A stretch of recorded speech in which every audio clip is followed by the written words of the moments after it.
Hello आइस friends, welcome to Unlock GS Academy. चलिए start करते हैं सितंबर मंथ का 20th सेशन, जिसमें हम न्यूज़पेपर के एग्जाम ओरिएंटेड इंपॉर्टेंट न्यूज़ को मल्टीपल चॉइस क्वेश्चन के थ्रू कवर करते हैं। तो चलिए देख लेते हैं आज हम कौन से टॉपिक कवर करने वाले हैं। प्रीवियस 117 टॉपिक हम प्रीवियस 19 सेशन में कवर करा चुके हैं, जिसका लिंक आपको डिस्क्रिप्शन में मिल जाएगा। आज हम देखेंगे क्लीन एनर्जी मिनिस्ट्रियल के बारे में, देन बात करेंगे अर्बन कोऑपरेटिव बैंक्स के बारे में, एक स्कीम पीएम परिणाम स्कीम जानेंगे ये क्या है, एक मैप बेस्ड क्वेश्चन देखेंगे जिसमें आज हम बाल्टिक सी के बारे में चर्चा करेंगे, एक ऑर्गेनाइजेशन बेस्ड क्वेश्चन देखेंगे जिसमें आज हम एशियन पैसिफिक इकोनॉमिक कॉरपोरेशन के बारे में चर्चा करेंगे। तो चलिए देख लेते हैं first question clean energy ministerial से संबंधित है, जिसके रिगार्डिंग आपको 3 स्टेटमेंट दिए गए हैं, जिसमें से आपको करेक्ट स्टेटमेंट फाइंड आउट करना है। फर्स्ट स्टेटमेंट में कहा गया है कि ये इस्टेब्लिश किया गया था इन दिसंबर 2009 में at the United Nation Framework Convention on Climate Change Conference of Parties Copenhagen में। सेकेंड स्टेटमेंट में कहा गया है कि क्लीन एनर्जी मिनिस्ट्रियल एक हाई लेवल ग्लोबल फोरम है to promote policies and program that advance clean energy technology के लिए। एंड थर्ड स्टेटमेंट में कहा गया है कि इंडिया इसकी पार्टी नहीं है, इंडिया इसका मेंबर नहीं है। तो इसमें आपको करेक्ट स्टेटमेंट फाइंड आउट करना है। तो चलिए देख लेते हैं इसका आंसर।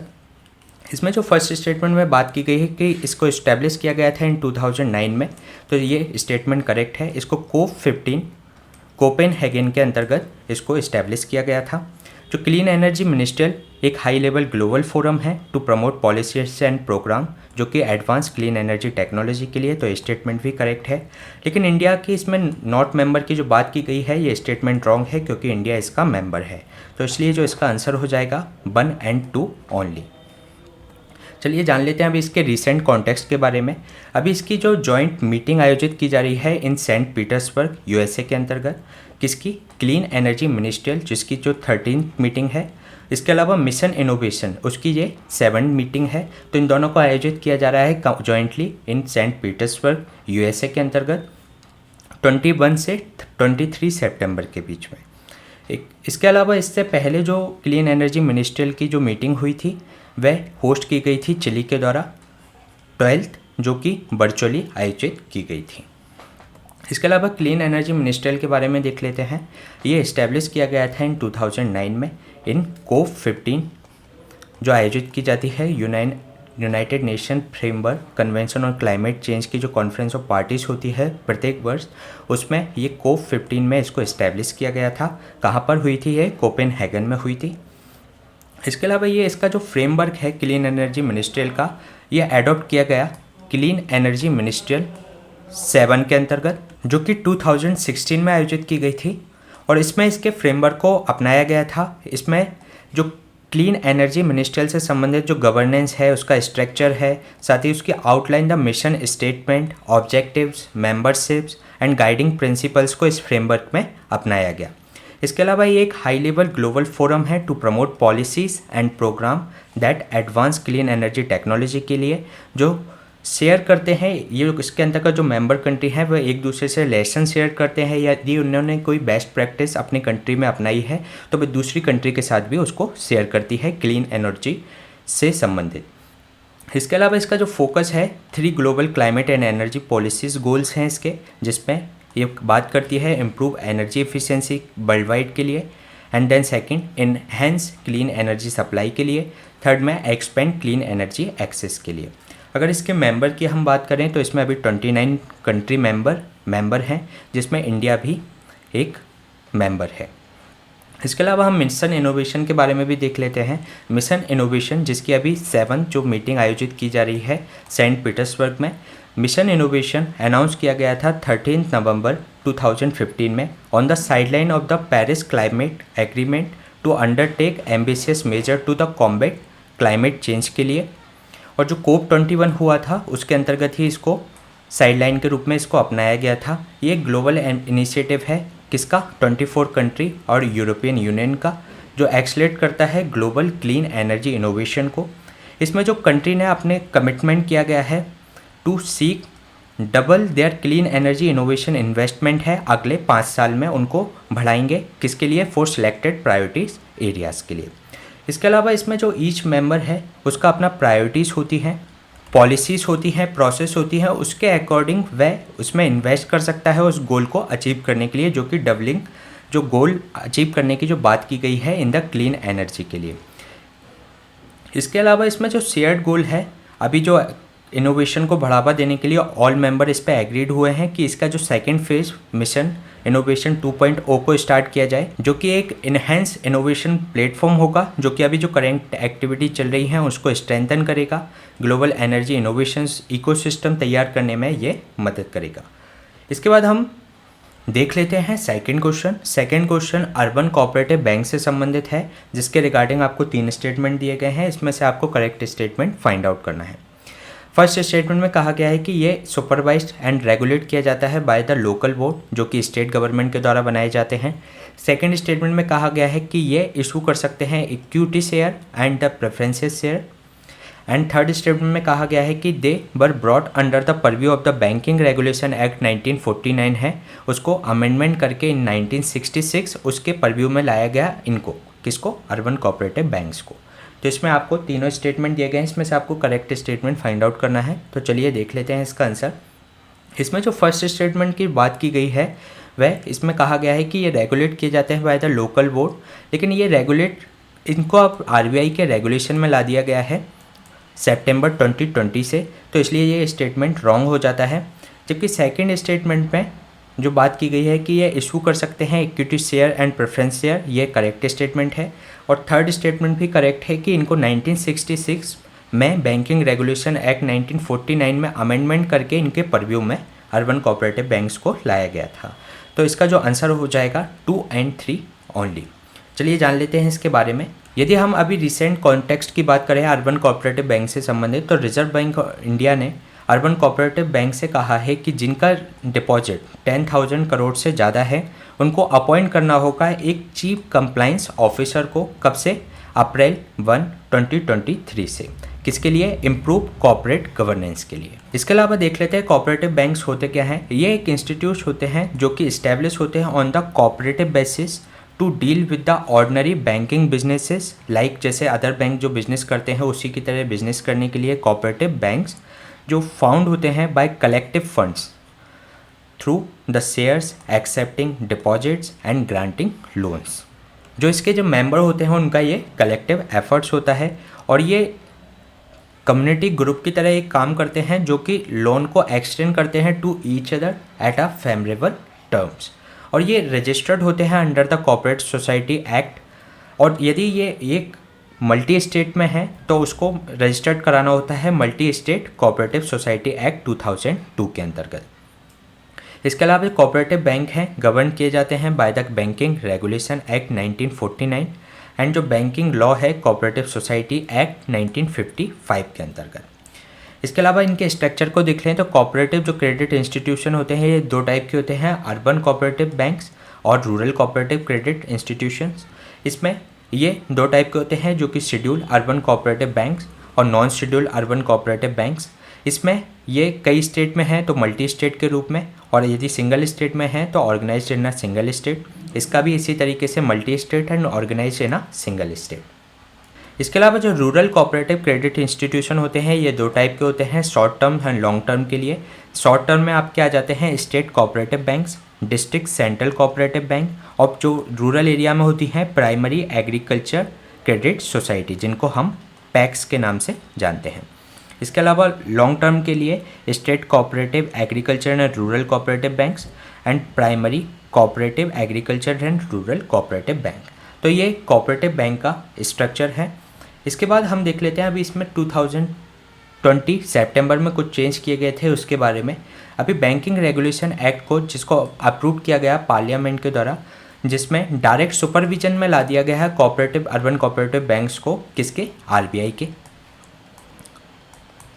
अब जो अर्बन कोऑपरेटिव बैंक होंगे वे ट्रीट किए जाएंगे एज अ कॉमर्शियल बैंक, और कॉमर्शियल बैंक की तरह इनको प्रायर अप्रूवल लेना होगा यदि issue equity shares, preferences shares और स्पेशल शेयर्स के लिए टू इट्स मेंबर और एनी अदर मेंबर जहां पर वो जिनका ऑपरेशन करते हैं वो अर्बन कोऑपरेटिव बैंक। इसके अलावा ये इशू कर सकते हैं अनसिक्योर्ड डिवेंचर्स और बॉन्ड विथ अ मैच्योरिटी, और ये मैच्योरिटी ध्यान रखिएगा कि ये लेस देन होनी चाहिए 10 ईयर्स। इसका मीन्स ये हुआ कि ये नॉन मेंबर भी इसके मेंबर बन सकते हैं as a share holder of the bank. इसके ये अलाउ करता है आरबीआई को to merge failing bank quickly. जो बैंक फेल होने वाला है उसको आरबीआई मर्ज कर सकता है क्विकली। ये इंश्योर करता है जो अमेंडमेंट किया गया है बैंकिंग रेगुलेशन एक्ट में। इसके अलावा एक प्रॉम्प्ट करेक्टिव एक्शंस होते हैं जिसके अंतर्गत आरबीआई जो कॉमर्शियल बैंक होते हैं उसमें जब वीक फाइनेंशियल मैट्रिक्स होते हैं तब वह उनको अंडर वॉच में ले सकता है आरबीआई के द्वारा। किसके अंतर्गत? प्रॉम्प्ट करेक्टिव एक्शंस फ्रेमवर्क के अंतर्गत। ये आरबीआई के द्वारा प्रॉम्प्ट करेक्टिव एक्शन फ्रेमवर्क है, ये आरबीआई के द्वारा इंट्रोड्यूस किया गया था prompt corrective action framework in 2002 में। As structured early intervention mechanism है, मतलब जो बैंक अंडर स्ट्रेस है तो उसमें अर्ली इंटरवेंशन किया जा सके और उसको प्रॉफिट में लाया जा सके और उसकी स्थिति में सुधार की जा सके। जो आरबीआई की पावर है इसके अंतर्गत प्रॉम्प्ट करेक्टिव एक्शन के अंतर्गत, इसके अंतर्गत वह गवर्नेंस रिलेटेड एक्शन ले सकता है उस बैंक पर, जिसके अंतर्गत जो बैंकिंग रेगुलेशन एक्ट 1949 है उसके अंतर्गत ये सुपरसीड कर सकता है उस बैंक के बोर्ड को। इसके अलावा जो अमेंडमेंट किया गया है सेक्शन 45 बैंकिंग रेगुलेशन एक्ट उसको इनेबल करता है रिजर्व बैंक ऑफ इंडिया को to reconstruct and amalgamate a bank with और विथआउट द इम्प्लीमेंटिंग मॉरिटेरियम। लेकिन इसमें उसको अप्रूवल लेना पड़ेगा किसका? सेंट्रल गवर्नमेंट का। और जो आरबीआई है as a part of its mandatory and discretionary action, जो बैंक के जो मैंडेटरी और डिस्क्रिशनरी जो एक्शंस होते हैं उस पर इम्पोज कर सकता है कुछ रेस्ट्रिक्शन, जैसे कि कैपिटल एक्सपेंडिचर पे और साथ ही साथ other than technological upgradation within the board, approval limits और under the revise prompt corrective actions पर। तो it's means prompt corrective actions में क्या होता है, जो बैंक का रेगुलेशन होता है वह आरबीआई के अंडर में आ जाता है। इसके अलावा जो अर्बन कोऑपरेटिव बैंक्स थे उसके लिए वह पहले आरबीआई के रेगुलेशन में नहीं आते थे, लेकिन अभी इसमें सुपर एडवाइजरी एक्शन फ्रेमवर्क को अभी रिवाइज किया गया है जिसके अंतर्गत ये अर्बन कोऑपरेटिव बैंक्स भी इसके अंतर्गत आ गए हैं।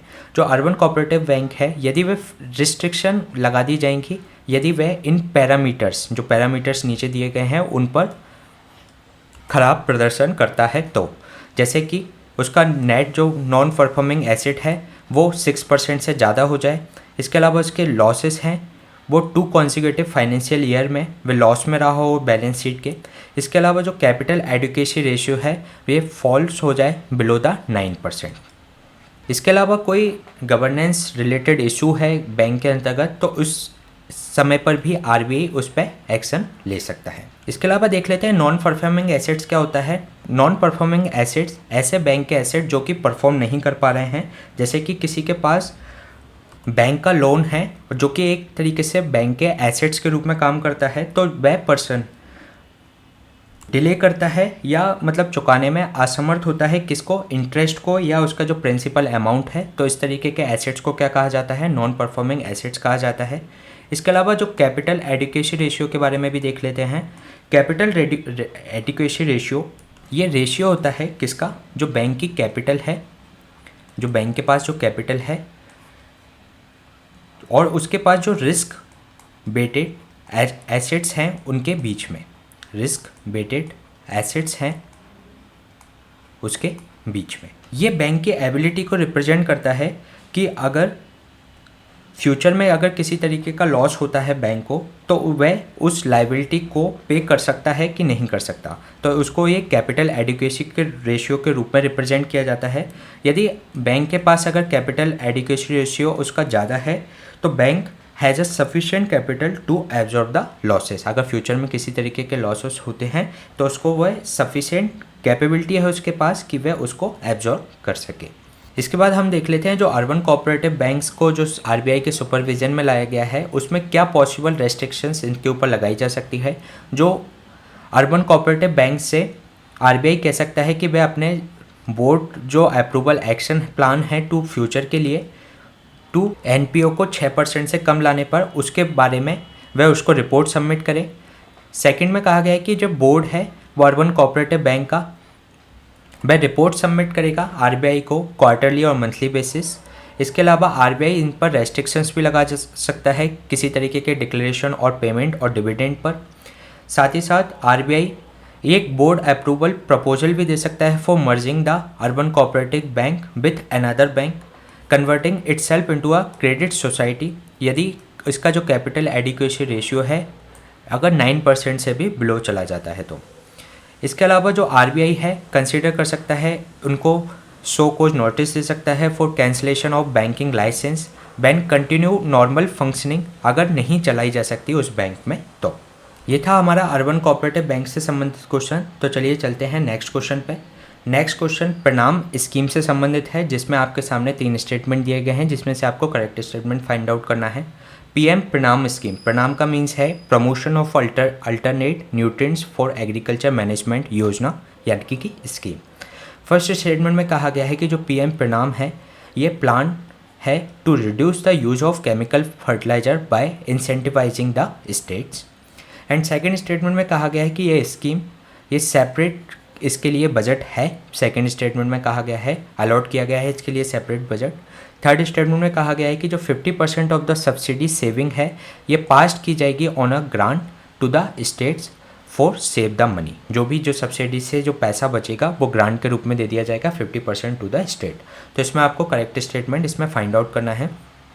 तो चलिए देख लेते हैं इसका आंसर। जो फर्स्ट स्टेटमेंट है ये स्टेटमेंट करेक्ट है, क्योंकि इसका जो प्लान है reduce the use of the chemical fertiliser और उससे किसके द्वारा इंसेंटिवाइज द स्टेट। लेकिन सेकंड स्टेटमेंट में जो बात की गई है कि ये स्कीम के लिए सेपरेट बजट दिया गया है, तो ये स्टेटमेंट रॉन्ग है, क्योंकि इसके लिए कोई सेपरेट बजट अलॉट नहीं किया गया है। थर्ड स्टेटमेंट करेक्ट है कि जो कि भी इसमें जो फर्टिलाइजर से संबंधित जो सब्सिडी बचेगी उसकी 50% सब्सिडी सेविंग्स को किसके पास दे दिया जाएगा, ग्रांट के रूप में दे दिया जाएगा state to save the money. तो इसमें ये थर्ड स्टेटमेंट भी करेक्ट हो जाता है, लेकिन इसका जो आंसर हो जाएगा इससे वह हो जाएगा 1 और 3 ओनली। आइए जान लेते हैं इसके बारे में। To reduce the use of chemical fertilisers, government ने प्लान किया है to launch the PM Pranam scheme.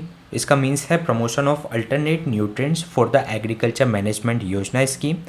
इसके बारे में अगर देखें तो इसका ऑब्जेक्टिव है to encourage the balanced use of fertiliser in conjunction with जो भी हमारे बायो फर्टिलाइजर्स हैं या ऑर्गेनिक फर्टिलाइजर्स हैं उनका यूज करते हुए। अभी इसका जो एम है ब्रिंग डाउन द जो सब्सिडी बर्डन है गवर्नमेंट के ऊपर इन केमिकल फर्टिलाइजर के ऊपर उसको कम करना।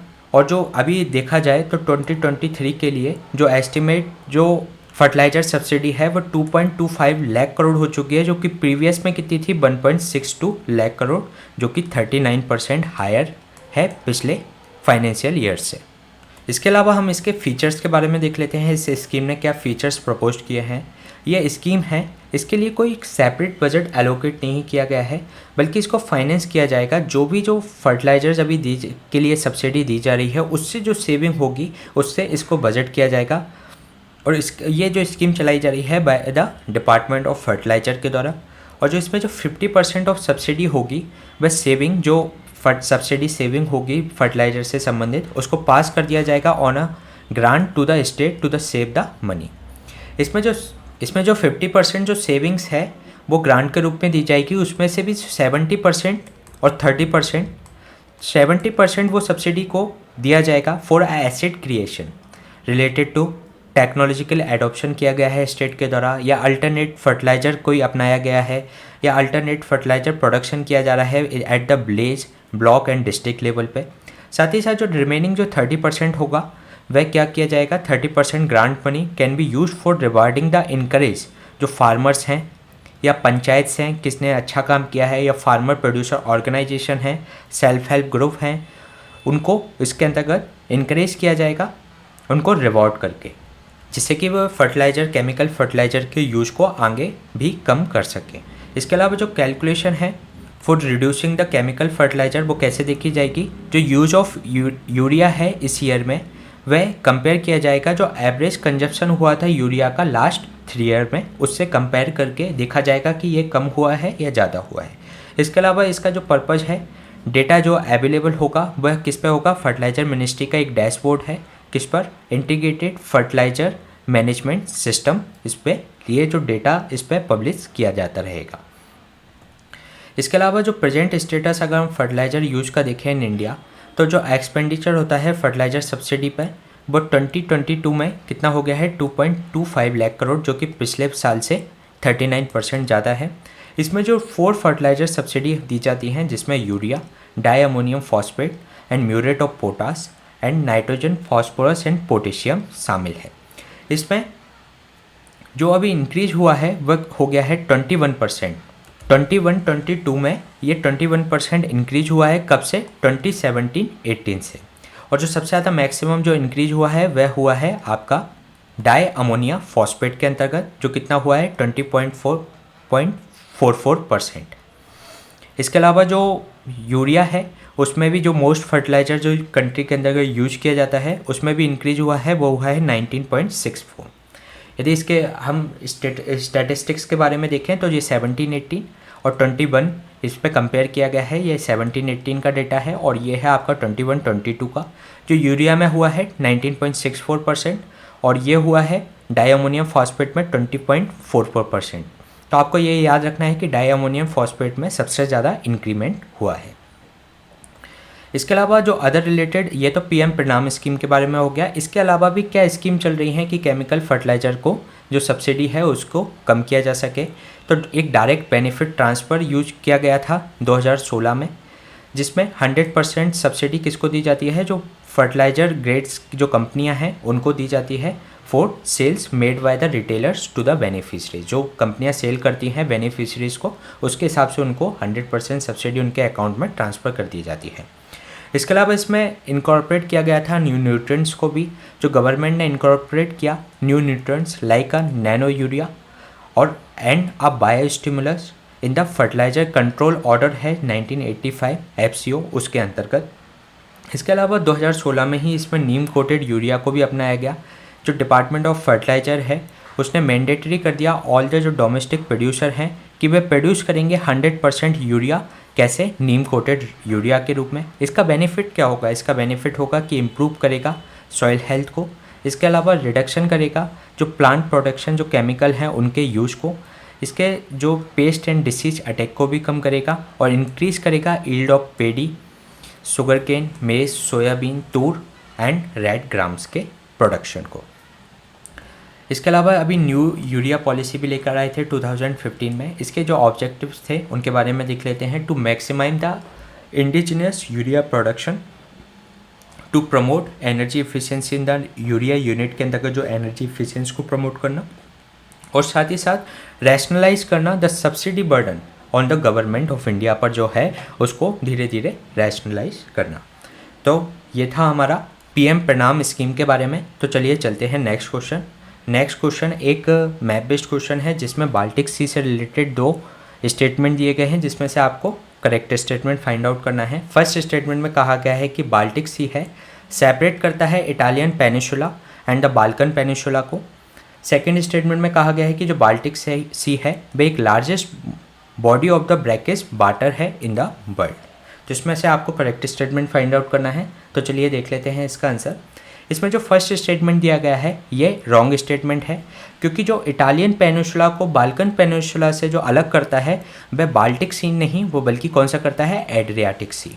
एड्रियाटिक सी इन दोनों को अलग करता है।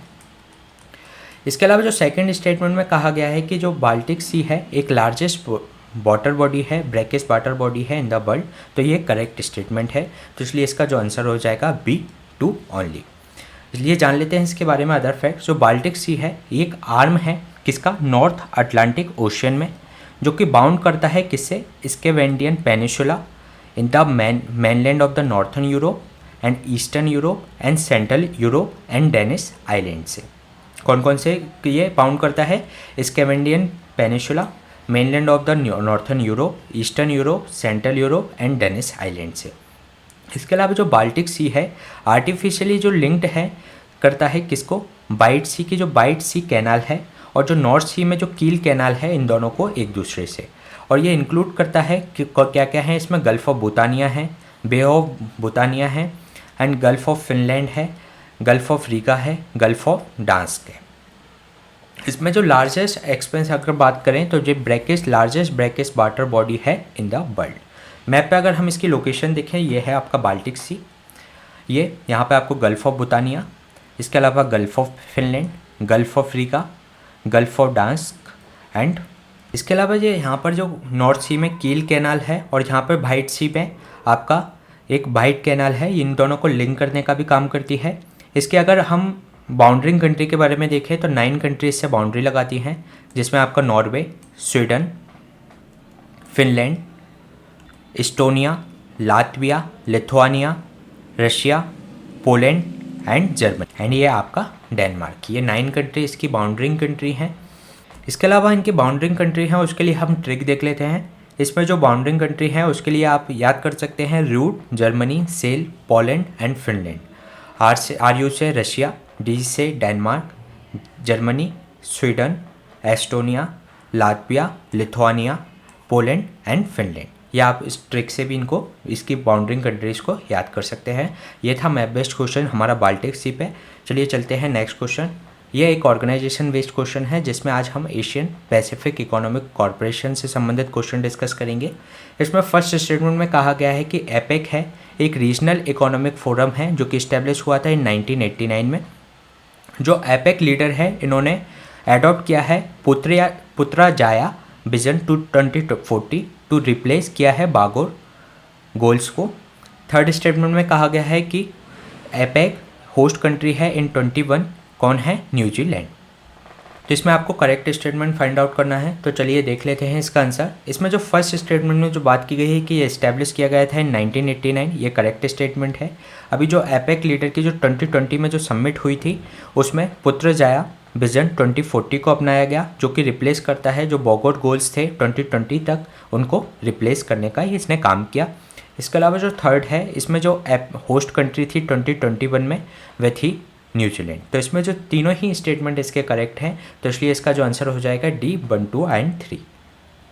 इसके बारे में आगे देख लेते हैं।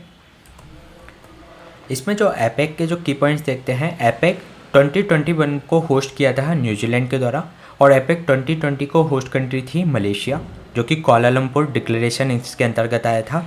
एपेक में अगर मेंबर कंट्री की बात करें तो इसकी 21 मेंबर कंट्री है, इंडिया इसका मेंबर नहीं है।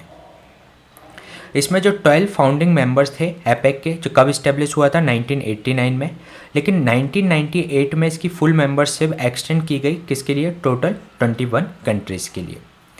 और जो एपेक लीडर थे उन्होंने पुत्रजाया विजन 2040 को अपनाया इन 2020 में, जो रिप्लेस करता है जो बॉगोट गोल्स थे उनको।